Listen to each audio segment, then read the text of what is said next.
Indonesia Takwim dengan NIM 5112120003. Baik, di sini saya akan menceritakan tentang kisah Nabi Syuaib alaihi wasallam.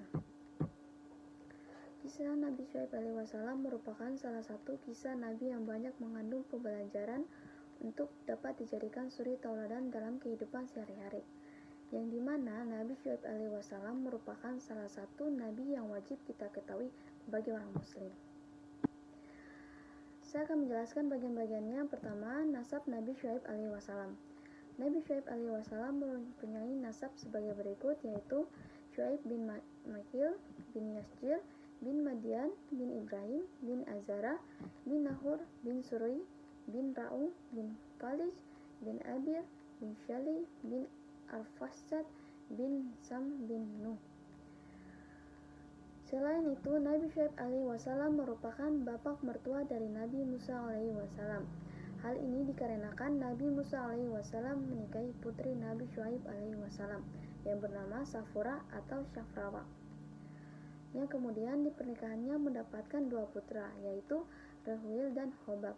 Yang kedua, diutusnya Nabi Syuaib alaihi wasallam. Nabi Syuaib alaihi wasallam merupakan salah satu nabi dari 4 nabi yang berasal dari bangsa Arab. 3 nabi yang lainnya yaitu Nabi Hud alaihi wasallam, Nabi Shalih alaihi wasallam, dan Nabi Muhammad sallallahu alaihi wasallam. Selain itu, Nabi Syuaib alaihi wasallam karena kepandaiannya dalam bercakap dan juga kefasihannya dalam berdakwah, maka Nabi Syuaib alaihi wasallam mendapatkan julukan sebagai juru pidato. Hal ini dipercayai bahwa Nabi Syuaib alaihi wasallam merupakan cicit dari Nabi Ibrahim alaihi wasallam. Nabi Syuaib alaihi wasallam mendapatkan tugas dan tanggung jawab sebagai nabi untuk kaum Madian. Hal ini untuk memberikan peringatan atas kecurangan-kecurangan yang mereka lakukan, dan sehingga ketika kaumnya tidak menyadari dan menyesali perbuatannya, maka Allah Subhanahu wa taala akan menghancurkan kaum Madian tersebut. Yang ketiga, hinaan yang diterima Nabi Syuaib alaihi wasallam. Nabi Syuaib alaihi wasallam berdakwah dengan memberikan peringatan kepada kaum Madian, namun kaum Madian tidak menghiraukan, justru mereka menghina dan memberikan ejekan kepada Nabi Syuaib alaihi wasallam atas apa yang disampaikan. Namun hal itu tidak membuat Nabi Syuaib alaihi wasallam gentar untuk terus berdakwah. Nabi Syuaib alaihi wasallam terus berdakwah dengan ikhlas dan sabar. Nabi Syuaib alaihi wasallam tidak membalas apa yang kaum Madian lakukan. Apapun yang kaum Madian lakukan, Nabi Syuaib alaihi wasallam tetap menerima dengan lapang dada.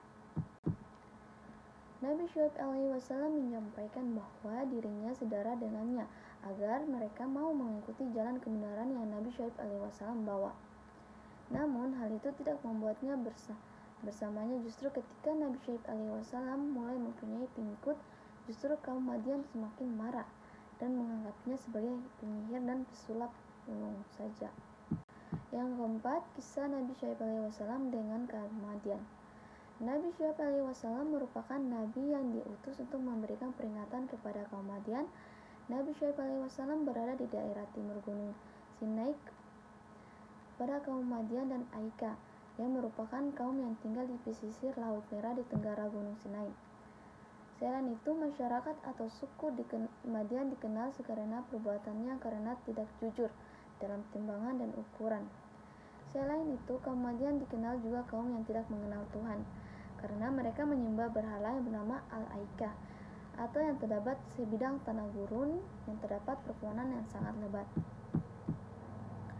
Baik, begitu saja singkat cerita tentang kisah Nabi Syuaib alaihi wasallam. Sekian dan terima kasih.